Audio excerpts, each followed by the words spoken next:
iyi si nyibereyemo iki? Ubuzima bwo kurundanya ibintu ni ubuzima bupfuye, ni igishyitsi cyumye. Ubuzima buyobowe n'Imana ni nk'igiti gitoshye. Imigani igice cya 11 umurongo wa 28. Hahirwa abantu bizera Uwiteka, kuko bazahwana n'ibiti byatewe ku nkombe y'umugezi, bigashorera imizi mu mazi. Bene ibyo biti ntibizahangayikishwa n'icyokere cyangwa n'amezi menshi y'amapfa. Ibibabi byacyo bizahora bitoshye, bizahora byera imbuto zabyo ziryoshye. Yeremiya igice cya 17 umurongo wa 7 kugeza kwa 8. Umunsi wa mbere.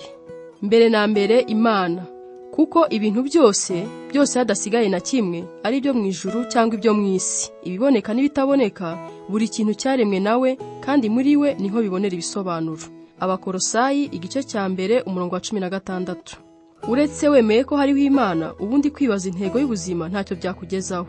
Ntubereyeho gukora ibyo wishakiye. Intego y'ubuzima bwawe isumba kure gushaka gusoza imigambi yawe, kugira amahoro y'umutima cyangwa kwishimira kubaho. Isumba kure umuryango wawe, umurimo ukora cyangwa ibyifuzo byawe n'ibyo wimirije imbere byose. Niba ushaka kumenya icyatumye uri ku isi, ugomba gutangirira ku Mana. Wavutse kuko yabigambiriye, kandi uvuka ngo usoze imigambi yayo.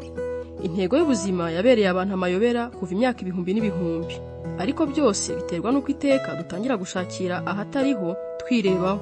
Tubaza ibibazo bitugarukaho ngo ese ndashaka kuba iki? Ese ubuzima bwanjye nzabukoresha iki? Intego zanjye ni izihe? Ibyifuzo byanjye ni ibihe? Ejo hazaza nzaba nageze kuki? Ariko kwirebaho ntabwo bizigera biduhishurira intego y'ubuzima bwacu. Bibiliya iravuga ngo Uwiteka niwe uyobora ubuzima bw'ibyo yaremye byose, ubuzima bw'umuntu wese buri mu butware bwe. Nubwo ariko ibitabo bigurwa na benshi bivuga, na sinema ndetse n'amahugurwa menshi akaba ariko yigisha, ntabwo uzigera utahura intego y'ubuzima bwawe uyishakira muri wowe. Kenshi twagiye tunabigerageza, kuko atari wowe wiremye ntushobora kwisobanurira icyo waremewe. Guhereje igikoresho gihimbwe vuba utigeze ubona na rimwe, ntabwo wakwisobanurira icyo cyakorewe, kandi nacyo nticyashobora kukubwira icyo cyakorewe. Umuhanzi wacyo cyangwa igitabo gisobanura imikorere yacyo nibyo bishobora kukubwira icyo cyagenewe gukora. Nigeze kuyoberaho nari nagiye gutembera mu misozi, mpageze ngo nyoboze inzira ingeze aho twari dukambitse, barambwira bati ntushobora kugera iyo ujya unyuze iyi nzira, ugomba gusubira mu rundi ruhande rw'umusozi, akaba ariho utangirira. Ni muri ubwo buryo rero nawe utazigera uhishurirwa intego y'ubuzima bwawe uyishakamo. Ugomba gutangirira ku Mana, umuremyi wawe. Uriho kuko Imana ishaka kubaho. Waremwe n'Imana kandi uremerwa Imana, kandi igihe cyose uzaba utarasobanukirwa ibyo ngibyo, ntabwo ubuzima bwawe buzasobanurwa. Mu Mana honyine niho tumenyera neza inkomoko yacu, icyo turi cyo, icyo tumaze, intego yacu, agaciro kacu, ndetse n'iyo tugana. Izindi nzira zose ntaho zizatugeza. Abantu benshi bagerageza kwitwaza Imana ngo bagere ku ntego zabo bwite, ariko ibyo ni ugucurika ibintu, kandi ntacyo bizabagezaho. Waremewe Imana, ntabwo Imana ariyo yaremewe abantu, kandi intego y'ubuzima ni ukureka Imana ikagukoresha ngo isoze imigambi yayo. Si wowe ugomba kuyikoresha ngo usoze imigambi yawe. Bibiliya iravuga ngo guhora uhanze amaso kuri wowe ubwawe niho gufata inzira itagira aho ikujyana, ariko gutumbira Imana bidukura mu mfunganwa bikadushyira hagutse, bikazana umudendezo. Nasomye ibitabo byinshi bivuga ku guhishurirwa intego y'ubuzima bwanjye. Byose wabishyira mu murongo w'ibitabo byigisha kwirwanaho, kuko byigisha bihereye kuri wowe ubwawe. Bene ibyo bitabo byo kwirwanaho, kabone niyo byaba byitwa ibya Gikristo, usanga kenshi bikurikira intambwe zisa zikujyana ku kubona intego y'ubuzima bwawe. Birakubwira ngo banza utekereze ibyo ushaka kugeraho byose, usobanure neza ibyo uha agaciro kuruta ibindi, wihe intego, umenye neza ibyo uzi gukora neza, wihe intego ziri hejuru, uhaguruke uziharanire, uzirikane kugira gahunda, wizere ko nta kizakubuza kugera ku ntego wihaye, kandi ntuzigere ucogora. Simpakana ko bene izo nama zigeza abantu kuri byinshi. Intego yose wihaye mu buzima ushobora kuyigeraho uramutse uyishyizeho umutima wawe wose, ariko kugera kuri byinshi no gusohoza intego z'ubuzima bwawe ntabwo ari kimwe.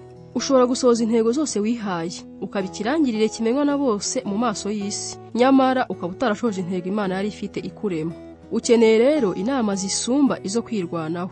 Bibiliya iravuga ngo kwirwanaho ntacyo bimaze. Kwitanga nk'igitambo niyo nzira yonyine, niyo nzira yanjye yo kubona ubugingo nyakuri.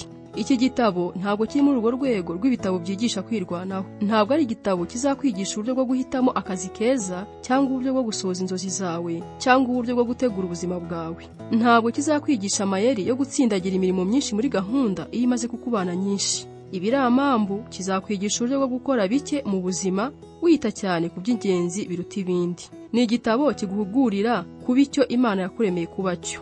Wahishurirwa ute rero intego Imana yari ifite ikurema? Ufite uburyo bubiri gusa bwo guhitamo. Bumwe muri bwo ni ugushakisha nk'ukora ubufindo. Icyo ni cyo abantu benshi bahitamo. Baraciciriza, bagafora, bakajya impaka. Iyo abantu bavuga ngo jye numvaga ko ubuzima ari ukugira gutya cyangwa kuriya, baba bashaka kuvuga ngo ibyo nibyo nagerageje gukekeranya ntacyo nsize inyuma. Imyaka ibihumbi n'ibihumbi abahanga mu gutekereza bagiye impaka ndetse bagerageza gushaka ibisobanuro by'ubuzima. Ubuhanga mu gutekereza ni ngombwa kandi bifite umumaro wabyo, ariko iyo bigeze mu gutahura intego z'ubuzima n'abahanga baminuje baba bashakisha. Dr. Hay Moorhead, umwarimu w'ubuhanga mu gutekereza muri kaminuza ya Illinois y'Amajyaruguru, yigeze kwandikira abanyabwenge barimo abahanga mu gutekereza, abashakashatsi, abanditsi n'abandi bantu b'intiti. Arababaza ati, mubona intego y'ubuzima ari iyihe? Nyuma aza kwandika mu gitabo ibisubizo bagiye bamuha. Bamwe bari bagerageje gucishiriza uko babyumva, abandi bamwemerera ko ubundi batari barigeze babitekereza, ariko ko bahimbye igisubizo ubuzima bakabuha intego. Abandi bamubwira ukuri ko nta gisubizo bafite. Benshi muri abo banyabwenge bashyizeho akarusho ko gusaba Moorhead kubandikira abasubiza, akababwira niba yarashoboye kubona intego y'ubuzima. Imana ishimwe ko hari ikindi gisubizo kitari ugushakisha agaciro n'intego y'ubuzima. Igisubizo kibonerwa mu guhishurirwa. Dushobora gushakira mu by'Imana yavuze ku buzima mu ijambo ryayo. Uburyo bworoshye bwo kumenya umumaro w'ikintu ni ukubaza uwagihanze. Ni nako byagombye kugenda ku buzima bwawe. Niba ushaka kumenya intego yabwo, baza Imana. Ntabwo Imana yadushyize mu rujijo n'umwijima ngo duhore twibaza kandi dushakisha. Imana yahishuye neza intego 5 z'ubuzima bwacu ikoresheje Bibiliya. Nicyo gitabo cy'uwaduhanze gisobanura neza icyo tubereyeho, uko ubuzima bukora, ibyo tugomba kwirinda n'ibyo tugomba gutegereza biri imbere hazaza. Bibiliya isobanura neza ibyo bya bitabo byigisha kwirwanaho cyangwa n'ibindi by'abahanga bitashoboraga kudusobanurira. Bibiliya iravuga ngo ubwiru bw'Imana bugera imbere mu migambi yayo. Ntabwo buduhishurira iby'iki gihe gusa, butubwira n'ibyahise iby'Imana yashyiriyeho mbere y'ibihe kuzaduhesha ubwiza buruta ubundi. Ntabwo Imana ari itangiriro ry'ubuzima bwawe gusa, ni nayo soko yabwo. Kugira ngo ushobore kumenya umugambi w'ubuzima bwawe, ugomba guhindukira ijambo ry'Imana aho gushakira mu bwenge bw'isi. Ugomba kubaka ubuzima bwawe ku mahame adakuka y'ibihe byose, aho kwishingikiriza ku buhanga bw'abanyabwenge cyangwa kwitera mu bitekerezo byiza cyangwa inkuru zo kwirema umutima. Bibiliya itubwira neza ngo muri Kristo niho tumenya aho turi bo n'icyo tubereyeho. Kera tutari twumva n'ibya Kristo ngo duhabwe ibyiringiro, yari yaraturemye itugenera kuzabaho mu bwiza ngo isohoze umugambi ikorera muri buri kintu na buri muntu. Uyu murongo uduhishurira nibura ibintu 3 ku ntego y'ubuzima bwawe. Icya mbere, umenya neza uri we n'intego y'ubuzima bwawe iyo ufitanye imibanire na Kristo Yesu. Niba udafitanye ubusabane na Kristo, ndaza kugusobanurira uko ushobora gutangira. Icya kabiri, Imana yari igufite mu bitekerezo byayo mbere y'uko utangira kuyitekereza. Imigambi yayo ku buzima bwawe yariho mbere y'uko usamwa mu nda. Imana yiteguye mbere y'uko ubaho, itabanje kukugisha inama. Ushobora kwihitiramo akazi ukora, ukihitiramo uwo muzubakana urugo, ugahitamo uburyo ukoresha igihe cyawe ndetse n'ibindi byinshi byerekeye imibereho yawe, ariko ntabwo ushobora kwitoraniriza intego y'ubuzima. Icya gatatu, intego y'ubuzima bwawe iri mu rundi rwego rwa gahunda ndende y'ibyaremwe byose. Gahunda Imana yashyizeho isi itari yabaho, nibyo iki gitabo kikubwira. Umwanditsi w'Umurusiya Andrei Bitov yakuriye mu butegetsi bwa gikomuniste bwahakanaga Imana, ariko umunsi umwe ubwo yari yihebye, Imana iramwihishurira.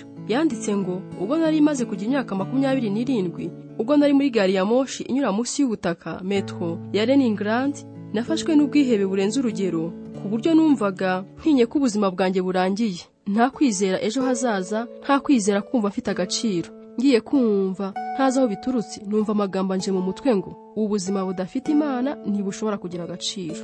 Uko nagatangaye ntangira kugenda nsubira muri ayo magambo. Numva ayo magambo ampindukiye nk'urwego ruzamura abantu muri gari ya moshi rubajyana hanze. Nyazamukiraho mpita ninjira mu mucyo w'Imana. Nawe ushobora kuba wumva uri mu mwijima mwinshi, utazi intego y'ubuzima bwawe. Ishima unezerwe kuko uri hafi kwinjira mu mucyo. Umunsi wa mbere, gutekereza ku ntego y'ubuzima bwanjye. Ingingo yo kuzirikana, simbereho gukora ibyo nishakiye. Umurongo wo gufata mu mutwe, byose byaremwe nawe kandi byose niwe byaremewe. Abakolosayi igice cya mbere umurongo wa 16b. ikibazo cyo gutekerezaho. Nubwo hari byinshi binkurura hirya no hino, nakora iki ngo mpore niyibutsa ko ubuzima nyakuri ari ukuberaho Imana aho kuberaho kwinezeza?